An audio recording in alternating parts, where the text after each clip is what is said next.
Europe 1, il est 8h31, la revue de presse. De Natacha Polony. Bonjour Natacha. Bonjour Thomas, bonjour Julie, bonjour à tous. Ce matin, une de vos journaux, les géants ne sont pas à la hauteur. Le Monde, Volkswagen, scandale mondial. Mais la résistance s'organise. Les Échos, l'Europe s'arme face au Big Brother américain. Ça, c'est pour les géants du net qui entendent dominer nos vies. Et puis, il y a des géants tout de même qui sont à la hauteur et qui nous libèrent. Régis Debray, géant de la pensée, étant une du Point. Il livre son regard sur ces marchés qui écrasent l'État, sur cette Europe qui n'a malheureusement pas produit d'Européens. Régis Debray achève la gauche. Un autre d'ailleurs a achevé la gauche il y a longtemps déjà. Il est en une de l'Obs. Mitterrand, ses derniers secrets. On commence avec les impôts fonciers, les gros impôts fonciers. Mais oui, alors il s'appelle Jean-Marc. Il est agent de maintenance à la retraite. Ça ne doit pas donner vraiment un niveau de vie énorme. Il vit à Cachan, mais il a un petit terrain à Morsan-sur-Orge dans l'Essonne. C'est le Parisien qui nous raconte son histoire, ou plutôt celle de sa feuille d'impôt. Un impôt foncier passé de 390 € à 3185 €. Le journal fait sa une sur l'explosion de la taxe foncière sur les terrains non bâtis. Les impôts deviennent fous. Forcer le propriétaire à la vente pour permettre la construction de logements, l'objectif est compréhensible, concède Stéphane Albouy. La méthode inacceptable. L'opinion s'insurge également. Taxes à retardement, la déflagration. Et Nicolas Bétou de railler les prophéties hasardeuses de Michel Sapin qui voit dans la croissance zéro la confirmation que la reprise est à l'œuvre et qui prétend que les impôts reculent. Bon, cela dit, la hausse massive de la taxe foncière, rappelle l'opinion, a d'abord été proposée par la droite. Ben oui, il faut bien combler les gouffres. Dans l'actualité également, Martine en colère. Oui, ça c'est dans le Parisien. Alors Philippe Martinat revient sur le ras-le-bol manifesté par Martine Aubry à propos d'Emmanuel Macron et de sa dernière sortie sur les fonctionnaires. Derrière la belle posture de gauche, eh bien en fait, il nous explique que c'est une manière pour celle qui a refusé de mener le combat aux élections régionales contre Marine Le Pen de se dédouaner par avance de la défaite annoncée du PS dans sa propre région. Bah oui, il fallait bien en effet cette explication parce que sur le fond, Le Figaro publie un sondage nous expliquant que 70% des Français approuvent le ministre de l'économie. Pire pour Martine Aubry, ils sont 57% d'électeurs PS à juger que le statut des fonctionnaires est inadapté et même 47%, ça c'est surprenant, chez les électeurs de la gauche radicale. 66% des sympathisants PS et 59% de la gauche radicale pensent même qu'il faudrait aligner les règles de retraite des fonctionnaires et celles des salariés du privé. Il n'y a pas que chez les intellectuels que la recomposition du paysage politique est en marche. Est-ce que vous mentez au travail, vous ? Non, moi je dis tout, ça s'entend.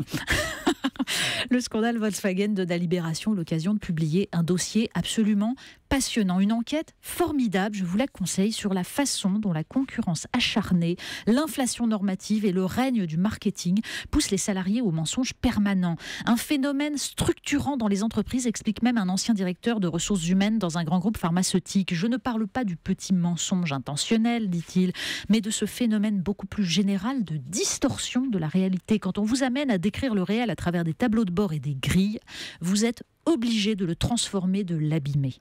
Alors il y a les salariés de centres d'appel qui sont passés de la réponse aux réclamations des clients à la tentative pour vendre à tout prix des nouveaux services.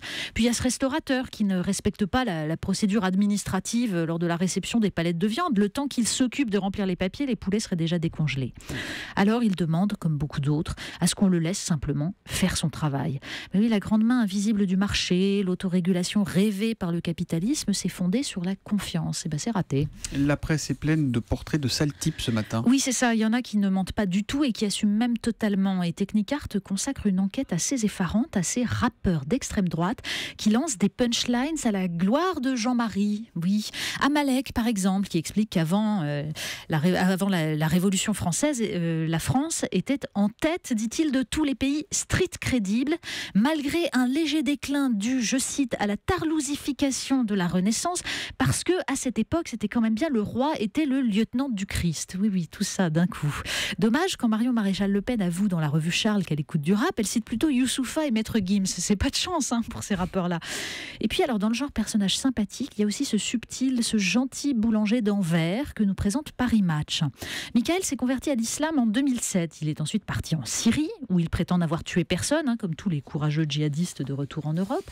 Il n'a donc fait que 2 mois de prison, il n'y avait pas de preuves. Et puis, il a ouvert une boulangerie où il vend des sandwichs sandwich à la dinde. Il explique que la religion musulmane dominera un jour le monde, que les temples de Palmyre étaient des endroits de mécréance. Il excuse les meurtres d'enfants de Mohamed Merah. Et quant aux femmes yézidis, de quoi se plaignent-elles, hein? Esclaves, c'est toujours mieux que de mourir. La Belgique est un état de droit qui respecte la liberté d'opinion. Vous nous emmenez en Russie à présent, Natacha. Oui, le Figaro nous raconte qu'en Russie, les choses sont assez différentes. En fait, Vladimir Poutine vient d'inaugurer une splendide mosquée à Moscou. Les fidèles soutiennent la lutte contre l'État islamique, cette filiale des Américains pour eux. Et le Conseil des mouftis de Russie a publié une doctrine sociale, sorte de manuel anti-djihad, enjoignant les musulmans russes à se montrer patriotes. Bon, cela dit, le nombre de Tchétchènes dans les rangs de l'État islamique explique sans doute cette belle histoire d'amour. Mais ça vaut bien la nôtre avec cette Arabie Saoudite qui décapite et crucifie. On termine avec vos rêves, tiens. Mais oui, si on rêvait un peu, Science et Vie publie un dossier de 100 questions-réponses sur le sommeil et les rêves. Par exemple, cette question très narcissique, sommes-nous seuls à rêver ce dont nous rêvons ? Eh bien non, en fait. Pas vraiment, puisque dans le top 5 des songes les plus fréquents, on trouve par exemple la chute, la fuite, le fait d'arriver en retard, d'arriver en retard à sa revue de presse le matin, ça m'arrive souvent.